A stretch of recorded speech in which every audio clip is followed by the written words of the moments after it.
సామెతలో ఒక మాట రాస్తుంది, ఏ పని చేసినా లాభమే కలుగును అనండి. ఇంకొంచెం పెద్దగా, ఇంకోసారి చివరిసారి చెప్పండి. పని చేయటం నీ పని, లాభం ఇవ్వటం దేవుని పని. నీతియుక్తమైన పని చేయటం నీ పని, నీ పనిని ఆశీర్వదించి దానికి లాభంగా మార్చటం అది దేవుని పని. నీ పని నువ్వు చేయి, దేవుని పని దేవుడు చేస్తాడు. ఇదే మాట చెప్పింది. ఇక బాబు ఏం చేశాడంటే, పాత సైకిల్ ఒకటి తీసుకొని ఇటువైపు ఒక సంచి పెట్టుకొని ఇటువైపు ఒక సంచి పెట్టుకొని సైకిల్ బెల్లు కొడతా దక్షిణ కొరియా దేశంలో వీధులు వీధులు తిరుగుతా పాత సామాన్లు కొంటాం, పాత సామాన్లు కొంటాం, పాత సామాన్లు, ఇనప సామాన్లు కొంటాం అని అరుచుకుంటా వీధి వీధి తిరిగాడట. 2 సంవత్సరాలు అట్లా కష్టపడ్డాడు. ఆ పాత ఇనప సామాన్లు కొని ఒక గదిలో పెట్టేవాడు. 2 సంవత్సరాల వ్యాపారం బాగా ఆశీర్వదించబడింది. ఇప్పుడు ఏం చేశాడంటే, ఆ షాపులో తానుండి 4 వర్కర్లను పెట్టుకొని ఆ 4తో పాత సామాన్లు వీధి వీధికి కొనుక్కొని రమ్మని, వీధి వీధికి వెళ్ళి కొనుక్కురమ్మని పంపించాడు. వీధి వీధికి వెళ్ళి వాళ్ళు సామాన్లు తీసుకొని వస్తే ఈయన ఒక చోట పెట్టి వ్యాపారం అంచెలంచెలుగా ఆశీర్వదించబడింది. కొన్ని సంవత్సరాల తర్వాత ఆ వ్యాపారం దీవించబడితే ఇక పాత సామాన్లు కొనటం కాదు, చిన్న ఫ్యాక్టరీ పెడదామని చిన్న ఐరన్ ఫ్యాక్టరీ స్టార్ట్ చేశాడట. ఆ ఫ్యాక్టరీ కూడా అంచెలంచెలుగా ఆశీర్వదించబడింది. కొన్ని సంవత్సరాల తర్వాత అదే దక్షిణ కొరియా దేశంలో కార్లు తయారు చేసే ఫ్యాక్టరీనే స్థాపించాడట. అదే దేవు మోటార్స్. ఇక్కడ కూర్చున్న వాళ్ళలో దేవు మోటార్స్ పేరు ఇక్కడ కూర్చున్న వాళ్ళలో కొంతమందికి దేవు మోటార్స్ పేరు వినకపోయి ఉండొచ్చు, తెలియకపోయి ఉండొచ్చు. గాబ్రియల్ అన్నకు తెలుసు. ఒకప్పుడు ఉండేది కదా నీకు ఆ కారు, దేవు మోటార్స్. కార్లు తయారు చేసే ఫ్యాక్టరీని దక్షిణ కొరియా దేశంలో పెట్టాడట. ఇలాంటి విలేకరులు వచ్చి, బాబు కిమ్, గడిచిన దినాల్లో నువ్వు దొంగతనం చేసేవాడివి కదా, ఒకప్పుడు దొంగతనం చేసిన నీవు ఈరోజు కార్లు తయారు చేసే ఫ్యాక్టరీని ఇంత ఔన్నత్యానికి, ఇంత ఘనతకు నువ్వు ఎలా రాగలిగావు? ఆయన తలంచి చెప్పిన మాట ఏంటో తెలుసా?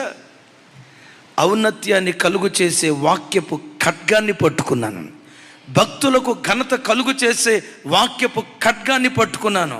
ఈ వాక్యపు ఖడ్గమే దొంగగా బ్రతికిన నన్ను దొరగా మార్చేసింది. ఒకప్పుడు దొంగనే, ఈ దొంగను దొరగా మార్చిన శక్తి జీవము కలిగిన దేవుని వాక్యంలో ఉంది. క్రైస్తవ జనమా, చాలాసార్లు మన బ్రతుకు పాడైపోవటానికి, ఎంత గొప్ప దేవుడు మనకున్నా, ఎంత శక్తివంతమైన వాక్యం మన చేతిలో ఉన్న మన బ్రతుకులు దారిద్ర్యత వైపు వెళ్ళటానికి కారణం ఏంటో తెలుసా? వాక్యాన్ని ప్రక్కన పెట్టి, వాక్యాన్ని ముందు పెట్టుకోకుండా, వాక్యానుసారంగా బ్రతకకుండా, వాక్యాన్ని నిర్లక్ష్యం చేయటాన్ని బట్టే. గడిచిన కాలాల్లో ఏం జరిగినా ఈరోజు ఈ వాక్యం వింటున్న నీ బ్రతుకులో ప్రతి క్షణం వాక్యాన్ని పట్టుకొని బ్రతుకు. ఆ వాక్యమే నీకు ఔన్నత్యాన్ని కలుగు చేయునుగాక, ఆ వాక్యమే నీకు ఘనతను కలుగు చేయునుగాక. మరోసారి ఈ మాట అనండి, భక్తులందరికీ ఘనత ఇదే. ఇంకోసారి చెప్పండి, ఎవరికి ఘనతనిస్తుంది? కొందరికి కాదు, వాక్యాన్ని పట్టుకొని భక్తిగా బ్రతికే ప్రతి వాడికి ఈ వాక్యం ఘనతనిస్తుంది. ఇంకొక మాట చెప్తా, మీకు ఘనతనిచ్చే శక్తి నా చేతిలో లేదు, ప్రపంచంలో ఏ సేవకుడి చేతిలో లేదు. ఆ పాస్టర్ గారి తల మీద చేయబెట్టి ప్రార్థన చేయాలి, ఈ పాస్టర్ గారి తల మీద చేయబెట్టి ప్రార్థన చేయాలి. నీ దశ దిశ మార్చే శక్తి దేవుని సేవకుని చేతిలో లేదు, వాక్యం చేతిలో ఉంది. ఆ వాక్యాన్ని పట్టుకో, వాక్యపు ఖడ్గాన్ని నువ్వు ధరించి వాక్యానుసారంగా జీవించు. ఈరోజు కాకపోతే రేపు, రేపు కాకపోతే ఎల్లుండి, ఎల్లుండి కాకపోతే అవలెల్లుండి, ఏదో ఒక రోజు ఈ వాక్యం భౌతికంగానైనా, ఆర్థికంగానైనా, ఆత్మీయంగానైనా ఈ వాక్యం నీ ఔన్నత్యాన్ని కలుగు చేయునుగాక. అయితే ఈ వాక్యపు ఖడ్గానికి ఎన్ని వైపులు పదునుందట? ఎన్ని అంచులు ఉన్నాయట? చాలామంది జీవితాల్లో వాక్యం ఉంటుంది, కానీ ఆ వాక్యాన్ని దేని కొడతారో తెలుసా? ఎదుటోని సరి చేయటానికి వాడతారు కానీ తన్ను సరి చేసుకోవటానికి వాడుకోరు. ఏ క్రైస్తవుడైనా తన చేతిలో ఉన్న వాక్యం రెండంచులు కలిగిన ఖడ్గంగా కలిగి మొదట తన్ను సరి చేసుకోవాలి. తన్ను సరి చేసుకున్న తర్వాత ఎదుటివాడిని సరిచేస్తే అగైన్ ఈ వాక్యం మనకు ఔన్నత్యాన్ని కలుగు చేస్తుంది. కుటుంబాల్లో ఎక్కువగా జరిగేది ఏంటో తెలుసా? ఏమ్మా మీ అత్తను సరిగా పట్టించుకోవట్లేదు ఏంటంటమ్మా, బైబిల్లో రూతమ్మ నయోమిని ఎట్ట చూసింది, అట్లా ప్రేమగా ఉండాలమ్మా అని కోడలతో చెప్పామనుకో, వెంటనే నా కోడలు ఏమంటుందో తెలుసా? అయ్యగారు మా అత్తే గనక నయోమి అయ్యి ఉంటే నేను తప్పకుండా రూతుని అయ్యేదాన్ని. నేను రూతుని ఎందుకు కాలేదంటే మా అత్త నయోమి కాదు గనక. సరే కోడలా మాట అందా. అత్త దగ్గరికి వెళ్ళి, ఏమ్మా ఇంటికి వచ్చిన కోడల్ని ఎట్లా చూసుకోవాలమ్మా? ఆ రోజుల్లో నయోమి అమ్మ కోడలను పట్టుకొని ఏమంది? అనండి అనండి అనండి అది చెప్పాలి. కోడలను పట్టుకొని నా కుమారి అంది. కోడల పట్ల అత్త అంత ప్రేమ పంచితే మరి నువ్వెందుకు పంచలేదమ్మా అని అన్నావు అనుకో, అయ్యగారు నా కోడలే కనుక రూత్ అయితే నేను నయోమిని అయ్యేదాన్ని. నేను నయోమిని ఎందుకు కాలేదంటే మా కోడలు. దీనికి పరిష్కారం దొరికేది ఎప్పుడు అంటే దీని అర్థం ఏంటంటే ఇద్దరి చేతిలో కత్తి ఉంది కానీ ఆ కత్తికి ఏ వైపున పదునుంది? ఒకవైపునే. అదే ఎదుటోడికి వాడే విషయంలో పదునుంది కానీ బోధించే బోధకుడు వాక్యం బోధించేటప్పుడు మొదట తన్ను సరిచేసుకొని ప్రజలను సరిచేయటానికి ప్రయత్నం చేయాలి. అలా ప్రయత్నం చేస్తే వాక్యపు విత్తనం విన్న హృదయాలలో నూరంతలుగా ఫలించడానికి దేవుడు కృప చూపిస్తాడు. కొంచెం గట్టిగా ఆమెన్. సరే భార్యాభర్తల దగ్గరకు వచ్చామనుకోండి, భర్తను అడిగాం, ఏమయ్యా యేసుక్రీస్తు సంఘాన్ని ప్రేమించి సంఘం కొరకు ప్రాణం పెట్టాడట, భర్త కూడా భార్య కొరకు ప్రాణం పెట్టాలా? మరి నువ్వు ప్రాణం తీసేవాడు ఎందుకు అయ్యావయ్యా? భార్య అయ్యా. క్రీస్తు సంఘం కొరకు ప్రాణం పెట్టినట్లుగా మనం భార్యల కొరకు ప్రాణం పెట్టాలయ్యా అని భర్తకు చెప్పామనుకోండి, ఆయన ఏమంటాడు తెలుసా? అయ్యగారు ఆ వాక్యానికి పైన ఏమని రాస్తుంది? అటువలే స్త్రీలారా మీ స్వపురుషులకు లోబడి ఉండుడి, ప్రభువునకు వలె అన్ని విషయాలలో భర్తకు లోబడి ఉండండి. భయపడనని రాసి ఉందా? భర్తకి లోబడునని రాసి ఉందా? నేను నా భార్యని ఎందుకు ప్రేమించలేకపోతున్నానంటే నా భార్య భయపడేది కాదు, భయం పుట్టించేది. నా భార్య లోబడేది కాదు, నన్ను వణికించేది, అందుకని నేను ప్రేమించలేకపోతున్నా. ఇప్పుడు భార్య దగ్గరికి వెళ్ళి అడిగామనుకోండి, అమ్మా ప్రభు ఏమన్నాడమ్మా? ప్రభువునకు వలె స్వపురుషులకు లోబడి ఉండుడి, భర్తలకు భయపడండి అని బైబిల్లో రాస్తుంది. నువ్వు లోపడవచ్చు కదమ్మా అని అన్నావు అనుకోండి, అయ్యగారు భర్తలకు ఏం చెప్పాడు చెప్పండి? భర్తలారా మీ భార్యలను ప్రేమించండి, యేసుక్రీస్తు సంఘం కొరకు ప్రాణం పెట్టినట్లుగా మీ భార్యల కొరకు ప్రాణం పెట్టండి అని బైబిల్లో రాసి ఉంటే మా ఆయన నాకు ప్రాణం నా వైపు చూడాల, అందరు నా వైపు చూడాల. మా ఆయన నా కొరకు ప్రాణం పెట్టకపోయినా పర్వాలా, నా ప్రాణం తీయకుండా ఉంటే సాలయ్య గారు. నేనెందుకు భర్తకు భయపట్లా? నేనెందుకు లోపట్లా? ఆయన ప్రేమించట్లేదు కాబట్టి. నువ్వెందుకు ప్రేమించట్లా? నాకు భయపట్టలేదు కాబట్టి. అంటే ఇద్దరి చేతిలో కత్తి ఉంది కానీ ఆ కత్తికి క్రైస్తవుడి చేతిలో రెండంచులు కలిగిన ఖడ్గం ఉండాలి. నీ భర్తను సరిచేసే ముందు నిన్ను నువ్వు సరిచేసుకోవాలి. నీ భార్యను సరిచేసే ముందు నిన్ను నువ్వు సరిచేసుకోవాలి. ఒక సేవకుడు విశ్వాసులను సరిచేసే ముందు తన్ను తాను సరిచేసుకోవాలి. సరిచేసుకోకుండా ఒకవైపే అంచు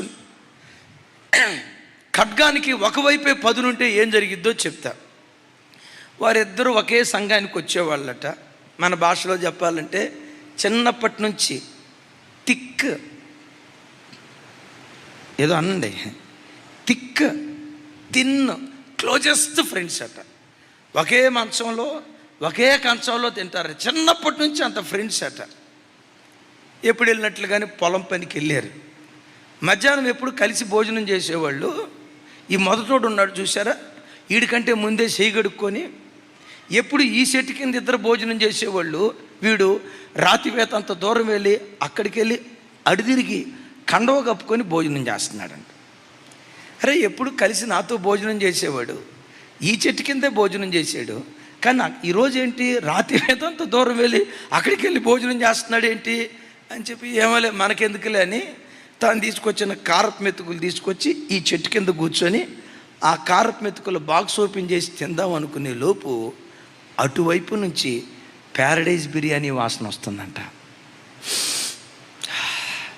ఓహో, వీడు అంత దూరం ఎందుకు వెళ్ళాడంటే ఈరోజు బిర్యానీ తెచ్చుకున్నాడు, వాడు మాంసం కూర తెచ్చుకున్నాడు, నాకెక్కడ ఈబడి దూరం అంత దూరం వెళ్ళాడా అని చెప్పి వీడు ఆయన చూసి అంటాడట, నిన్ను వలే నీ పొరుగు వారిని ప్రేమించాలని లేఖనాలలో రాయబడలేదా అన్నాడట.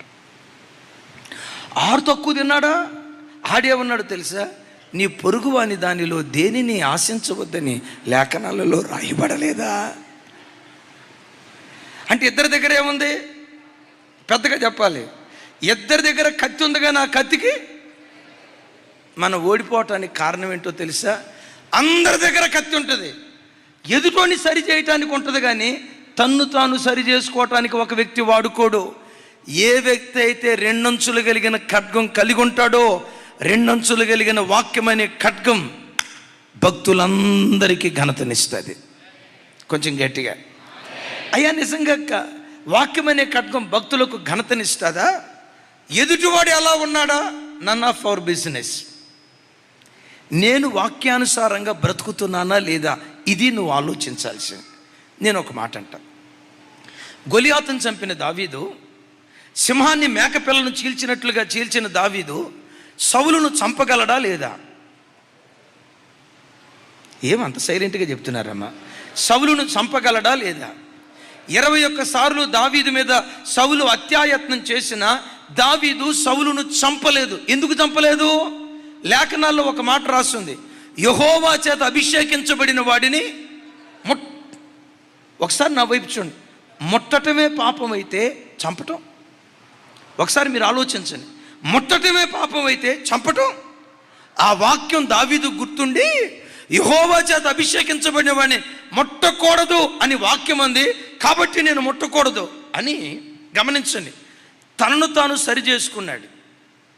ఒకవేళ దావీదు స్థానంలో గనక ఇంకొకళ్ళు ఉంటే వేసేసేవాడు సౌలుని. ఎందుకు వేసేసేవారా? యెహోవా చేత అభిషేకించబడిన వాడిని ముట్టకూడదని వాక్యంలో రాసింది కదా అని అంటే, దావీదు స్థానంలో ఇంకొక వ్యక్తి ఏమనేవాడు తెలుసా? మరి యెహోవా చేత అభిషేకించబడిన వాడు ఎట్టుండాలో నాకు చెప్పరా? ఎట్టుంటాడా?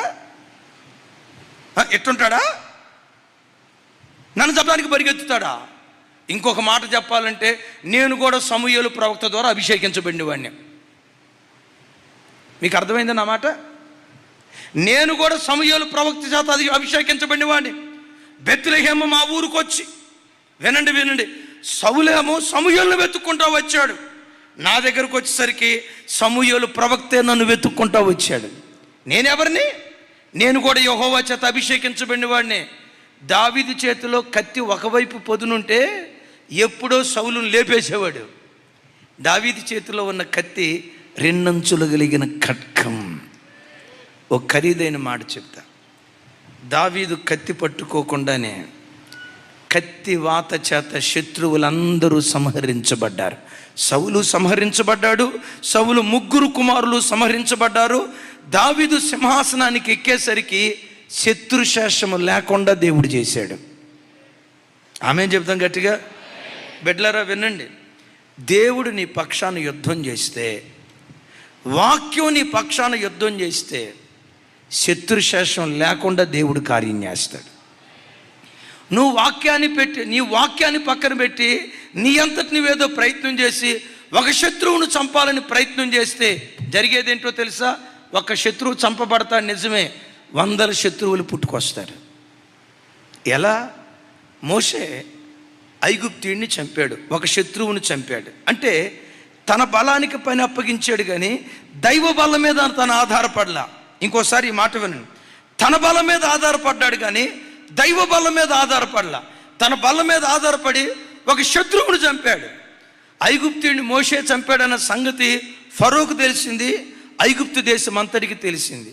జరిగిందేంటో తెలుసా? ఒక శత్రువును చంపితే ఐగుప్తు దేశమంతా మోషేకు శత్రువులుగా మారిపోయారు. ఒక శత్రువు స్థానంలో దేశమే శత్రువులు అయిపోయారు. విచిత్రం తెలుసా? దేవుని మాటకు లోబడి ఆ తర్వాత దేవుని చేతికి అప్పగించాడు. దేవుని చేతికి తను తాను అప్పగించుకున్నాడు. ఆ వాక్యపు ఖడ్గం మోషే జీవితంలో శత్రుశేషము లేకుండా దేవుడు కార్యం చేశాడు. చేతులెత్తి చప్పలు కొడుతూ స్తోత్రాలు చెప్తాం.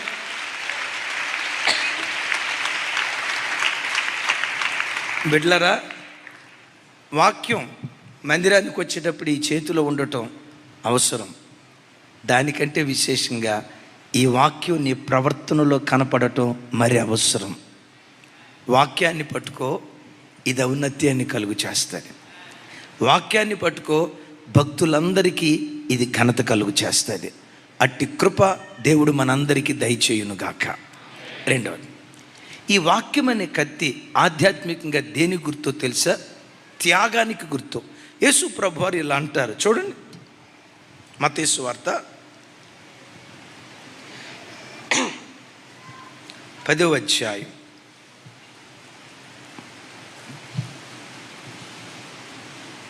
34వ వచనం నుంచి 37వ వచనం వరకు.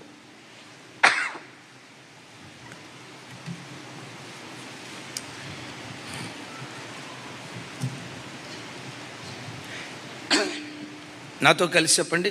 నేను భూమి మీదకి సమాధానమును పంపవచ్చితనని తలంచుకుడి. ఖడ్గమునే గాని సమాధానమును పంపుటకు నేను రాలేదు.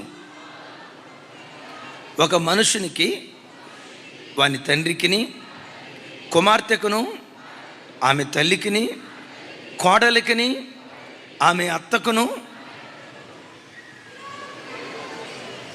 బాగుందా ఈ మాట? ఏం తమ్ముళ్ళారా నవ్వుతారు? ఈ మాట బాగుందా వినటానికి? కొంతమంది అంటారు అస్సలు బాగాలేదన్న. ఎందుకు వచ్చారంటే, ప్రభు నేను సమాధానం పంచడానికి రాలా, మీ మధ్యలో ఖడ్గం కలుగు చేయటానికే వచ్చా. కోడలకు వ్యతిరేకంగా అత్త, కుమార్తెకు వ్యతిరేకంగా కూతురు, తండ్రికి వ్యతిరేకంగా కుమారుడు, వాళ్ళ మధ్యలో నేను విరోధం పెట్టడానికి వచ్చా.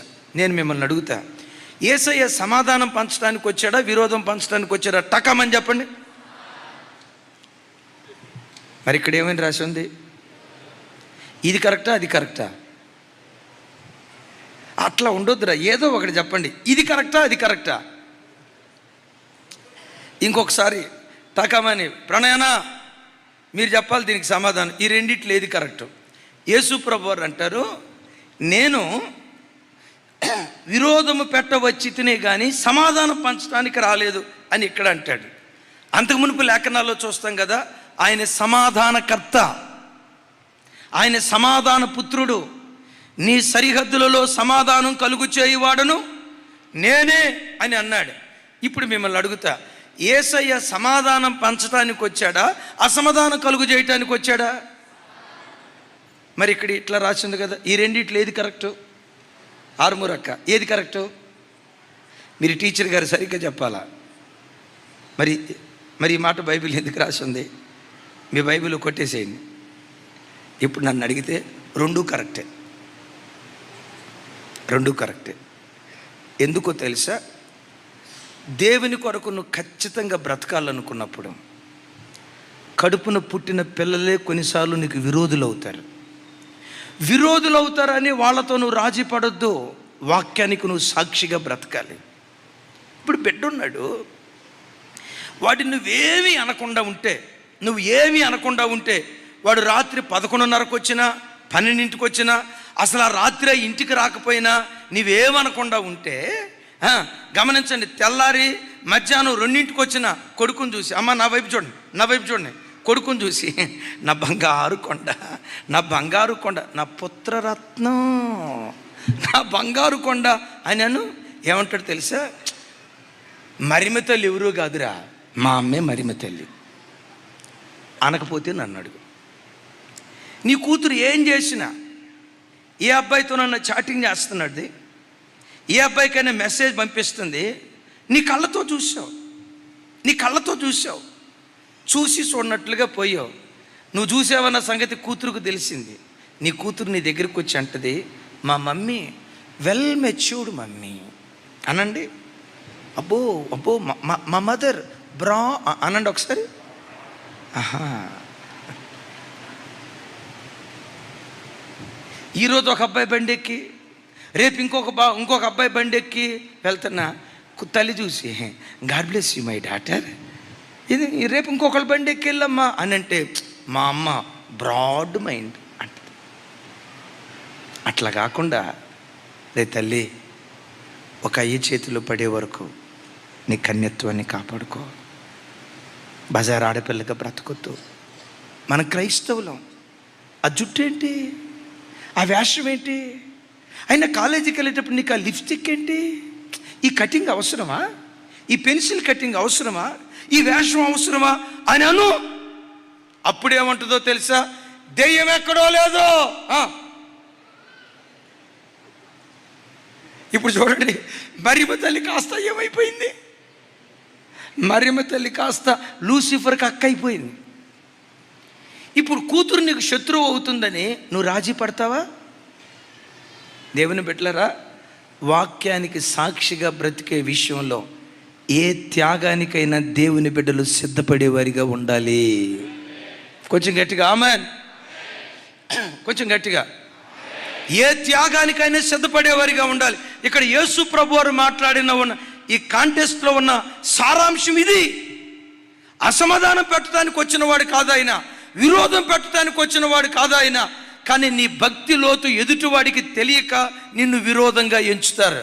మా కులస్తులు మాకు దూరం అయిపోయారు, మా బంధువులు మాకు దూరం అయిపోయారు, మా కులం మమ్మల్ని నిలివేసింది, బెక్కమొహం పెట్టుకొని ఏడ్చుకుంటే ఇక్కడికి రావద్దు.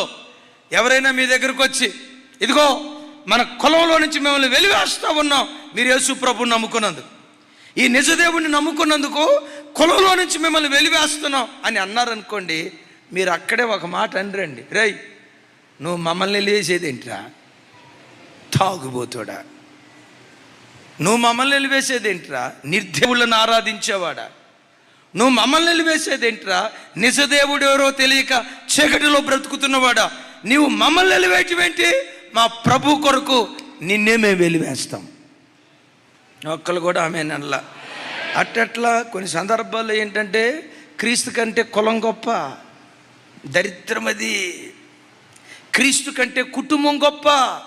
యేసు క్రీస్తు కొరకు ఏ త్యాగానికైనా దేవుని బిడ్డలు సిద్ధపడాలి. ఆ ఖడ్గం ప్రతి క్రైస్తవుడి చేతిలో ఉండాలి.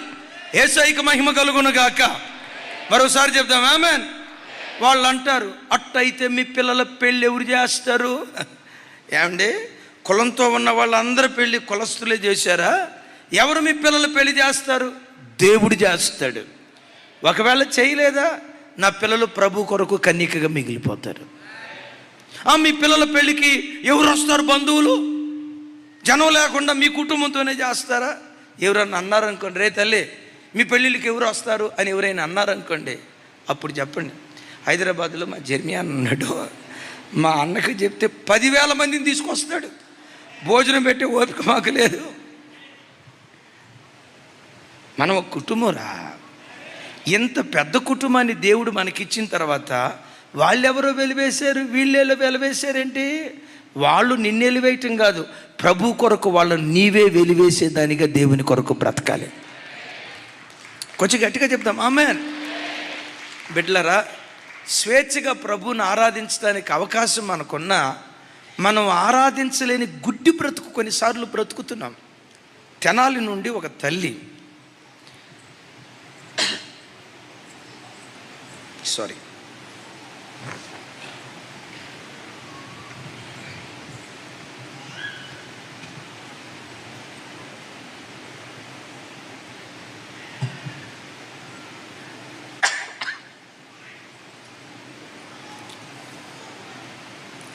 తెనాలి నుంచి ఒక తల్లి చౌదరి కుటుంబం నుంచి రక్షించబడి రహస్యంగా ప్రభువుని ఆరాధిస్తున్న తల్లి చాలా సందర్భాల్లో బిడ్డ ఫోన్ చేసింది.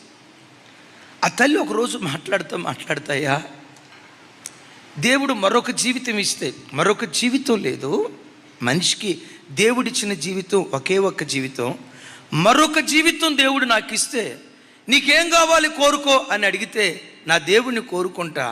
క్రైస్తవుల గర్భాన పుట్టే భాగ్యం దేవుడు నాకు ఇవ్వాలని, ఓ భక్తి కలిగిన తల్లి గర్భాన పుట్టే భాగ్యం నాకు కావాలని, ఓ భక్తి కలిగిన భర్తను యజమానుడిగా కలిగే భాగ్యం దేవుడు నాకు ఇవ్వాలని, ఇది దేవుని కోరుకుంటానయ్యా.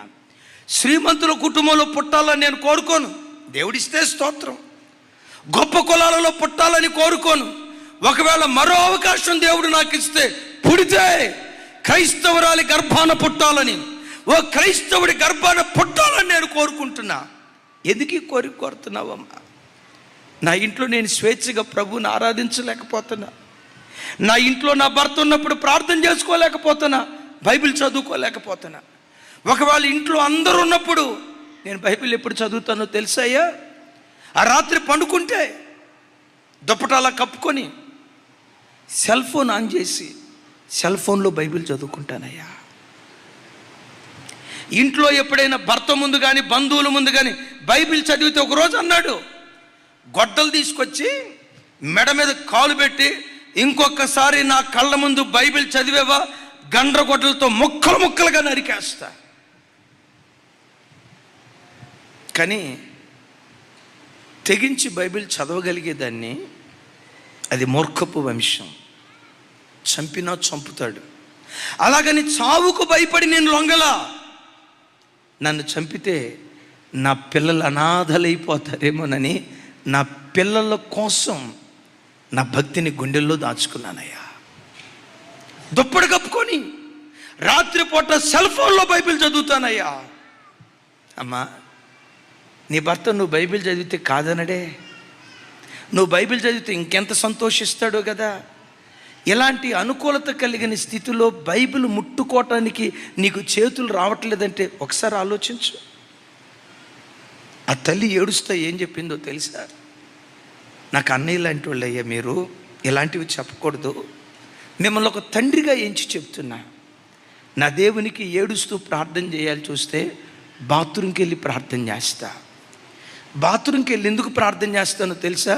ఆ బాత్రూంలోకి వెళ్ళి ట్యాప్ ఆన్ చేస్తానయ్యా. ఆ ట్యాప్ శబ్దం బకెట్లో పడుతుంది కదా, నీళ్ళ శబ్దం బకెట్లో పడుతుంది కదా, ఆ శబ్దం మధ్యలో నా ఏడ్పు ధ్వని ఆయనకి వినబడకుండా ఉండాలని వాష్రూమ్లో 2 ట్యాపులు ఓపెన్ చేస్తానయ్యా. ఆ నీళ్ళ శబ్దం ఎదుట నా ఆర్తధ్వని భర్తకు వినబడకూడదని బాత్రూమ్కి వెళ్ళి ఏడ్చుకుంటా ప్రార్థన చేస్తానయ్యా. ఇంకొక జన్మంటూ ఉంటే, లేదు ఒకటే జన్మ, ఇంకొక జన్మంటూ ఉంటే క్రైస్తవురాలి గర్భాన క్రైస్తవ కుటుంబంలో పుట్టే భాగ్యం దేవుడు నాకు ఇవ్వాలయ్యా. ఈ సాక్ష్యాలు వింటూ ఉంటే తాత ముత్తాతల కాలం నుంచి క్రైస్తవ కుటుంబాల్లో పుట్టి, తాతల ముత్తాతల కాలం నుంచి క్రైస్తవ కుటుంబాల్లో పెరిగి, కనీసం రోజుకొచ్చి ఒక్క అధ్యాయం కూడా చదవలేని విశ్వాస భ్రష్టులు క్రైస్తవ కుటుంబాల్లో ఎంతమంది లేరు? మోకరించి ప్రార్థన చేసుకోవడానికి ఇంత అనుకూలత ఉన్న పట్టుమని రోజుకొచ్చి అర్ధగంట కూడా ప్రార్థన చేయలేని ప్రార్థన దారిద్ర్యతతో లోకంలో ఎంతమంది బ్రతకట్లేదు? ఆ తల్లి సాక్ష్యం విన్నారుగా. నాకు ఇంకొక అవకాశం వస్తే స్వేచ్ఛగా నేను ప్రార్థన చేసుకోవటానికి, స్వేచ్ఛగా బైబిల్ చదువుకోవటానికి, స్వేచ్ఛగా నా ప్రభువుని ఆరాధించడానికి క్రైస్తవ కుటుంబంలో పుట్టాలని కోరుకుంటూ ఉన్నా. నా ప్రభు బిడ్డలారా, క్రీస్తు కొరకు బ్రతికే విషయంలో నీ అత్తే నీకు శత్రువు అవ్వచ్చు, నీ భర్తే నీకు శత్రువు అవ్వచ్చు. అలాగని శత్రుత్వాన్ని పెట్టుకొని విడాకులు తీసుకొని వెళ్ళిపోమని కాదు నేను చెప్పే మాట. వాళ్ళు శత్రువులు అవ్వచ్చు. దేవా, గుండెల్లో ఎంత గాయం కలిగినా, ఎంత వేదన ఉన్నా వాళ్ళను వదులుకోవటానికి ఇష్టపడతా, కానీ నిన్ను పొరపాటు నేను వదులుకోనయ్యా. ఆ కత్తి మన చేతిలో ఉండాలి, త్యాగం అనే కత్తి. 3వ కత్తి చెప్తా, శ్రమలనే కత్తి. ప్రభువును మనం పట్టుకున్న తర్వాత, క్రీస్తుకు సాక్షులుగా మనం బ్రతుకుతున్న తర్వాత కొన్ని శ్రమలు పోరాటాలు ఎదురవుతాయి. శ్రమలు వచ్చినా పోరాటాలు వచ్చినా యేసుక్రీస్తును పొరపాటును వదిలిపెట్టకు. చూడండి ఆ మాట, లోకా సువార్త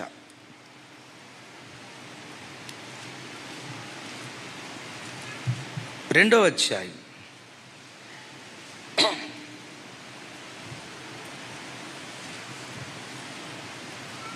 అందరూ మీ బైబిల్ తెరవండి.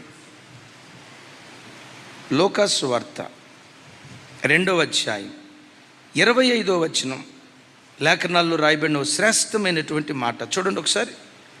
2:25 తల్లి మరియను చూసి నెక్స్ట్ వర్స్ తమ్ముడు పై వచనం చూడు. 25 చిన్న లూకాసు వార్త 2వ అధ్యాయం 35వ వచనం చూడండి. 35 నాతో కలిసి చెప్పండి. మరియు నీ హృదయములోనికి ఒక ఖడ్గము దూసుకొని పోవునని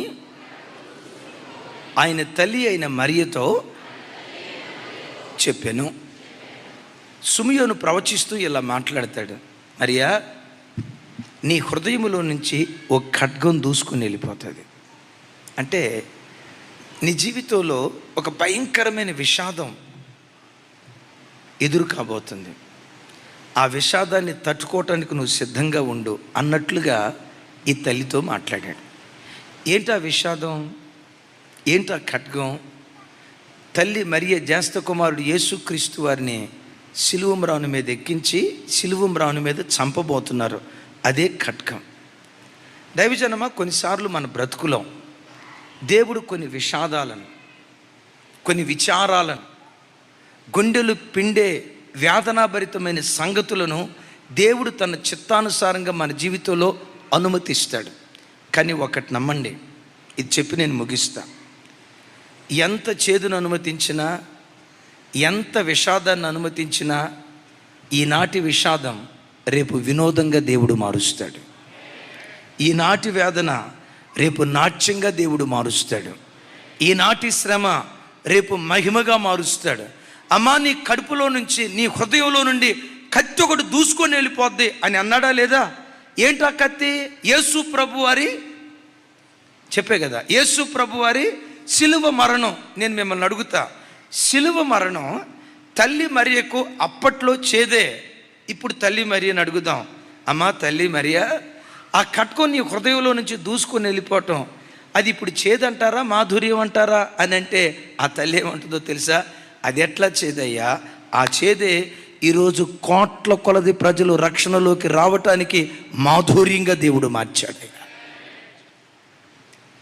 నమ్ము, నీకింత శ్రమిస్తే, నీకింత కష్టమిస్తే, నీ బ్రతుకులో ఇంత నష్టమిస్తే, నీ బ్రతుకులో ఇంత అపజయమిస్తే, ఎంత ఓటమిస్తే, ఇంత కన్నీరిస్తే, కొలతలేనంత దీవెన దేవుడు నీ కొరకు దాచిపెడతాడు. ఎప్పుడు జీవితంలో గుర్తుంచుకో, దరిదాపుగా యోసేపు 110 సంవత్సరాలు బ్రతికాడు. ఎన్ని సంవత్సరాలు? యోసేపు జీవితం అంటంతో అయ్యో చెరసాల్లో పడ్డాడు, అన్నల చేత